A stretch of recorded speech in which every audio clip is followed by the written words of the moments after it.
NEET मामले में दायर याचिकाओं पर सुप्रीम कोर्ट में सुनवाई जारी है। सुप्रीम कोर्ट ने याचिकाकर्ता से कहा है परीक्षा तब रद्द होगी जब आप ये साबित कर दें कि पेपर लीक हुआ और गड़बड़ी बड़े पैमाने पर हुई है। ये इस वक्त की बड़ी खबर। हम सीधे आपको लेकर चलते हैं। हमारे साथ हमारे सहयोगी अंकित गुप्ता इस वक्त मौजूद हैं और जरा जानते हैं अंकित गुप्ता से। अंकित, मतलब अभी तक जो बात एनटीए और सरकार की तरफ से अपनी दलीलों में कही गई थी कि साहब ठीक है गड़बड़ी हुई है लेकिन वो सीमित क्षेत्र में है, और इसी को लेकर अब याचिकाकर्ता से सुप्रीम कोर्ट का ये कहना कि अगर आप ये साबित करें कि साहब गड़बड़ी बड़े पैमाने पर हुई है तभी परीक्षा रद्द होगी, मतलब ये मामला किस दिशा में बढ़ता हुआ नजर आ रहा है? देखिए रोमाना, अभी जो ये कहना जल्दबाजी है, लेकिन फिर भी जिस तरीके से अब तक तथ्य सामने आए हैं, जो लगातार ये रीनीट की बात कही जा रही थी वो इतना आसान नहीं है। ये अब तक की सुनवाई से जरूर समझ में आ रहा है, क्योंकि रीनीट कब हो सकता है? रीनीट तब हो सकता है, यानी कि पुनर्एग्जाम तब हो सकता है जब सुप्रीम कोर्ट के सामने ऐसे तथ्य आ जाएं कि गड़बड़ी हुई है, पेपर लीक हुई है और वो बड़े पैमाने पर हुई है। सुप्रीम कोर्ट ने इससे पहले जब 8 जुलाई को सुनवाई की थी वहां पर भी इस बात का जिक्र किया था कि हमको ये देखना होगा कि अगर गड़बड़ी हुई है, अगर पेपर लीक हुआ भी है तो उसका पैमाना क्या है, वो जो है कितने बड़े दायरे में हुई है। अगर ये पाया जाता है कि बड़े दायरे में इस तरीके से गड़बड़ी हुई है तो फिर तो रद्द करने की बात होगी, वरना नहीं होगी। इस सब के बीच में एक और अपडेट देना चाहूंगा कि जो सीबीआई है उसने कोर्ट में अपनी स्टेटस रिपोर्ट दे दी है और 2 स्टेटस रिपोर्ट दी हैं, जिसमें कोर्ट को यह बताया है कि अब तक की जांच में क्या आया है। हालांकि जब याचिकाकर्ता के वकील का कहना था कि सीबीआई की रिपोर्ट के बारे में जानकारी दी जाए तो कोर्ट ने कहा कि जी नहीं, वो हम सार्वजनिक नहीं कर सकते क्योंकि उससे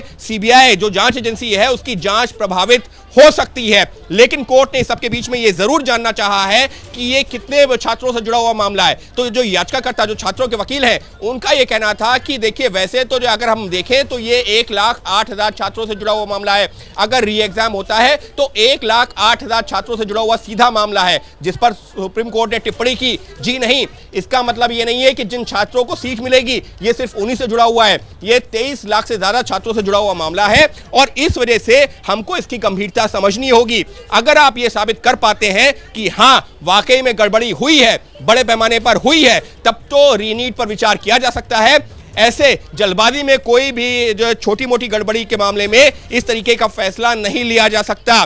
तो सुप्रीम कोर्ट इशारा क्या कर रहा है? इशारा बार बार यही कर रहा है कि अगर यह साबित होता है कि गड़बड़ी हुई, पेपर लीक हुआ और वो बड़े लेवल पर हुआ है जाकर के, तब रीनीट की तरफ मामला आगे बढ़ेगा। और फिलहाल अभी इस वक्त में उसकी संभावना कुछ हद तक कम दिख रही है, लेकिन अंतिम फैसला सुप्रीम कोर्ट का होगा। जी, और इसमें महत्वपूर्ण ये भी हो जाता है अंकित गुप्ता कि कुछ छात्रों की तरफ से ये याचिका भी लगा दी गई थी सुप्रीम कोर्ट में कि साहब नीट का पेपर जो है वो दोबारा नहीं होना चाहिए, रद्द नहीं किया जाना चाहिए। इसको लेकर भी तो याचिका है ना?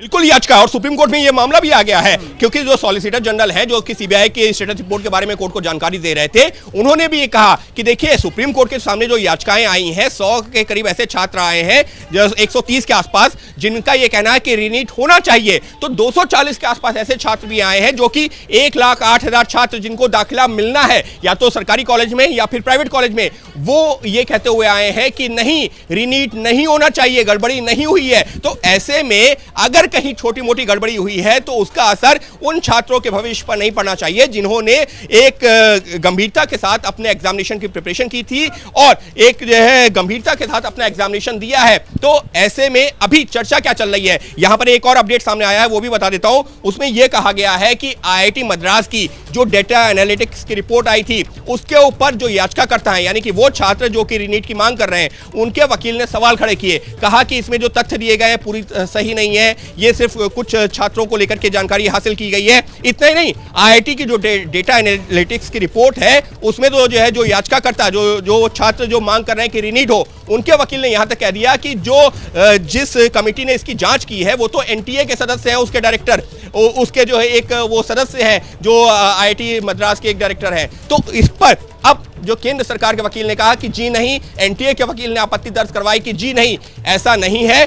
जो आईआईटी की टीम ने डेटा एनालिटिक्स की रिपोर्ट तैयार की है उसमें कोई भी ऐसा व्यक्ति नहीं है जो कि सीधे तौर पर एनटीए से जुड़ा हुआ है। तो सुप्रीम कोर्ट में इस वक्त जो सुनवाई चल रही है उसका मुख्य मुद्दा अगर मैं बात करूं तो अब तक यही है कि सुप्रीम कोर्ट यही जानना चाह रहा है कि अगर गड़बड़ी हुई है तो किस लेवल पर हुई है, क्या जो रीनीट की मांग की जा रही है क्या वो उसको जो है माना जा सकता है या नहीं माना जा सकता है, क्योंकि सुप्रीम कोर्ट एक बार नहीं बार बार यही कह रहा है कि ये मामला 23 लाख 24 लाख छात्रों से जुड़ा हुआ है। इसको आइसोलेटेड मामले के तौर पर जो नहीं देखा जा सकता है कि कुछ छात्रों की मांग है रीनीट हो जाए, ऐसा नहीं हो सकता। हमको एक लार्जर पर्सपेक्टिव देखना होगा। जी